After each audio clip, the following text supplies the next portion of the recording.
Cette semaine, j'ai vécu une expérience dont on entend beaucoup parler dans les médias. J'ai passé le test PCR Covid. À un moment où tout n'est pas complètement réglé. Du coup, je me suis bien rendu compte de toutes les petites galères, alors qu'on imagine, mais dont on se rend beaucoup mieux compte quand on les vit. Voici donc une semaine de vie quasi normale dans le monde d'après. Mon histoire, elle commence de façon affreusement banale en fait, puisque le dimanche 30 août, c'est-à-dire il y a 9 jours, aujourd'hui, je me réveille avec un mal de gorge qui avait commencé la veille, mal à la tête et un peu de température à 38,5 quand même. Là, je me retrouve dans cette situation un peu bizarre du type qui se croit très informé et qui ne sait absolument pas quoi faire quand des symptômes de la Covid-19 se présentent à lui.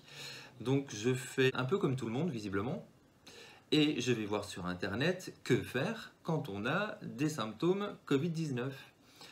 Là, je comprends que la meilleure solution, c'est la téléconsultation. J'appelle donc un médecin en téléconsultation qui m'indique que dorénavant, il n'y a pas de prescription pour aller se faire tester, mais que c'est le préalable à tout acte médical et que je dois donc m'inscrire via le site santé.fr à un laboratoire pour me faire tester.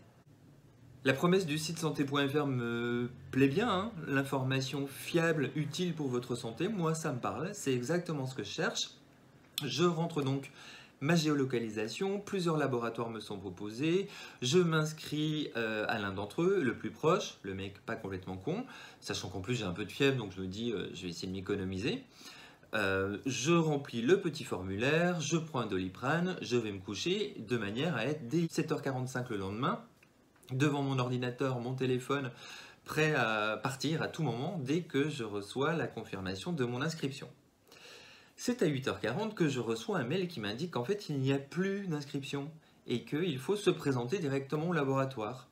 Ok, 8h45, je pars de chez moi, direction le laboratoire, j'y arrive 5 minutes plus tard et là, une longue file d'attente s'est déjà dessinée. On estime l'attente à 2h30, 3h.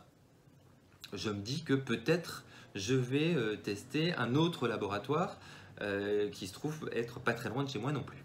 Je me présente à ce laboratoire, la file d'attente s'est constituée mais beaucoup plus raisonnable, je me mets à l'intérieur, j'attends une demi-heure, ça avance pas trop mais ça avance un peu, jusqu'à ce qu'une demoiselle sorte voir les premières personnes dans la file d'attente, leur dise quelque chose et on les voit partir. On comprend qu'il y a un problème, donc tout le monde se rapproche. Évidemment, la distanciation sociale, on s'en préoccupe plus trop parce qu'on veut savoir ce qui se passe.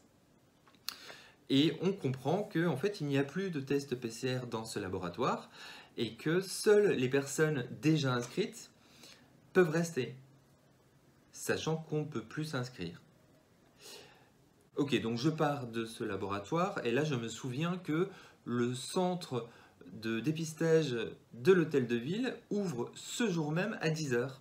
Il est 9h35. Franchement, c'est le timing idéal. Donc je cours jusqu'à l'hôtel de ville. Donc là, je suis à 38,6 à peu près. Donc je courotte jusqu'à l'hôtel de ville. La file d'attente est déjà là, mais je vois qu'il y a quand même 3 ou 4 petites guitounes là qui sont prêtes à accueillir les gens. Il me semble que ça va avancer vite. Et je suis d'un naturel optimiste. Donc je me positionne dans la file d'attente, j'attends une première demi-heure, ça avance un peu, donc je suis rassuré. Une deuxième demi-heure, je me sens fébrile, mais on avance. C'est à la troisième demi-heure que une gentille personne vient me voir en me demandant pour quelle raison je suis là. Je lui explique que j'ai des symptômes et que j'ai de la fièvre. On me propose quand même de voir un médecin à ce moment-là. On me demande si ça va.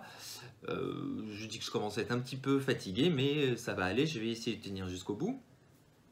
Ce que je fais, derrière ça avance assez rapidement, donc je dirais qu'en 1h45 je me retrouve prêt à faire les tests, bon, le tout entre les caméras de BFM et de TF1, parce qu'évidemment c'est l'ouverture du centre, donc on a envie de faire coucou à sa famille qui potentiellement va nous voir en train de faire le test PCR sans savoir qu'on en avait besoin. Quand les caméras se sont un peu espacées, que les guitounes sont de nouveau accessibles, j'arrive vers une infirmière qui pratique le test sur moi. Donc petit parenthèse, parce que je sais que la question est très posée, j'ai pu le voir sur internet. Est-ce que ça fait mal le test PCR? Non. Est-ce que c'est désagréable? Ouais. Est-ce qu'il y a des effets secondaires? Ouais, quand même. dans le sens où soit ça fait pleurer beaucoup, soit ça fait éternuer longtemps, soit les deux. Donc moi j'ai bien pleuré, j'ai bien éternué pendant la demi-heure qui a suivi le test PCR. Objectivement, c'est pas très grave. S'il faut que j'en refasse un demain, ça me panique pas. J'ai pas non plus envie de le faire tous les jours. À l'issue de ce test, on m'annonce 48 heures à 36 heures de délai d'attente avant d'avoir les résultats, qu'il ne faut pas que je m'inquiète, c'est normal. C'est un peu plus long à Paris en ce moment puisqu'il y a beaucoup de demandes. Je comprends bien, je rentre chez moi, je reprends un Doliprane et je me couche.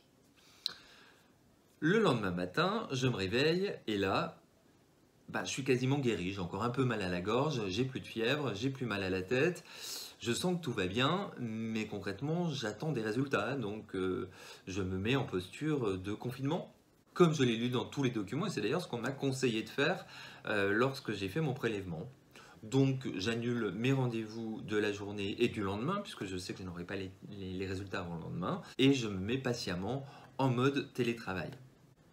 2 jours plus tard, on est jeudi, j'ai toujours pas les résultats. J'avoue que je commence à plus savoir comment faire exactement. Est-ce que je dois annuler tous mes rendez-vous de la semaine? Est-ce que je peux reprendre une vie normale après tout parce que je suis plus du tout malade? Est-ce que je dois en parler à mes amis et pour les inquiéter et ma famille pour l'inquiéter encore plus parce qu'il y a une petite histoire compliquée entre cette maladie-là et ma famille? Je me retrouve un peu comme un con en fait. Je décide de n'en parler qu'à des amis proches que je devais voir pour leur expliquer pourquoi. Au final, je ne les vois pas. J'attends la journée. Vendredi matin, il se passe toujours rien. Donc je vais voir place de l'Hôtel de Ville pour essayer de comprendre à la source ce qui se passe, sachant qu'il est impossible de trouver des informations sur le web. Il n'y a pas de numéro de téléphone, il n'y a rien. On ne sait pas qui appeler.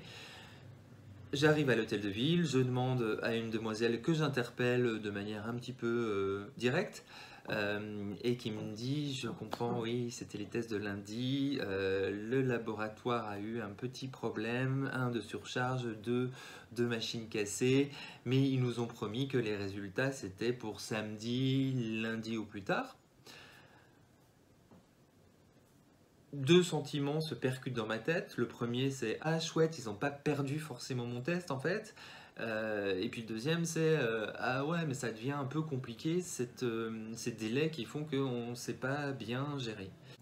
Donc aujourd'hui, on est mardi et j'ai toujours pas les résultats.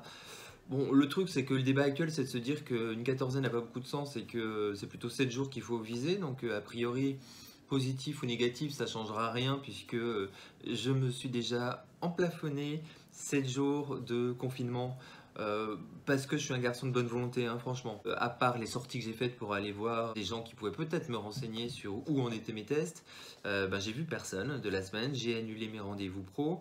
Par chance, je suis indépendant, je ne suis pas salarié, mais je ne sais même pas comment j'aurais pu récupérer un arrêt de travail en fait dans ces conditions-là. Avant de conclure, j'aimerais quand même dire que je mesure à quel point on est dans des problèmes de riches, puisqu'on a la chance de pouvoir se faire tester gratuitement, sans sortir d'argent à aucun moment, que c'est ouvert à tous, et c'est le cas du centre d'hôtel de ville, on n'a même pas besoin d'un numéro d'assuré social pour s'y rendre et se faire tester, et qu'il y a pas mal de pays du monde où on aimerait que ça se passe comme ça, donc je le mesure. Notre ministre de la Santé, au moment où je vous parle, est en train de constater qu'il y a un certain nombre de problèmes et qu'il va falloir les résoudre, et que ça sera résolu dans 3 semaines.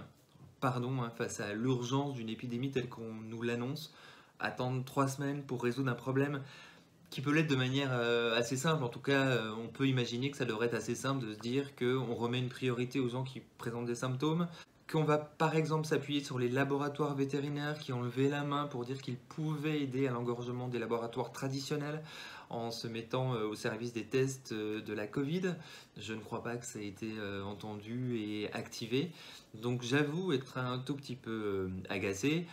Bon, à ce stade, que je sois positif ou négatif, objectivement, ça va pas changer grand-chose à ma vie, hein. Ça va juste compliquer une dizaine de jours dans ma vie, mais je vais m'en remettre assez facilement. Ça serait en revanche pas mal que les 2-3 petits détails qui peuvent régler le problème auquel on fait face tous ensemble soit empoigné de manière un peu sérieuse par ceux qui peuvent le faire. Et il ne me semble pas, de ma petite fenêtre, que ce soit le cas. Ouais, j'allais oublier de vous dire que quand vous allez faire votre test, notamment à l'hôtel de ville, n'oubliez pas de prendre un petit magazine et un stylo pour remplir toutes les feuilles qu'on va vous donner à remplir. Sinon, vous allez faire comme moi, vous allez être à 38,6, à genoux, par terre, en train d'essayer de remplir des feuilles sur un sol qui n'est pas du tout adapté pour ça. Et avec un peu de chance, vous aurez les caméras de TF1 et de BFM qui sont en train de vous filmer. Si vous pouvez vous éviter ce passage-là, c'est mieux. Magazine, stylo.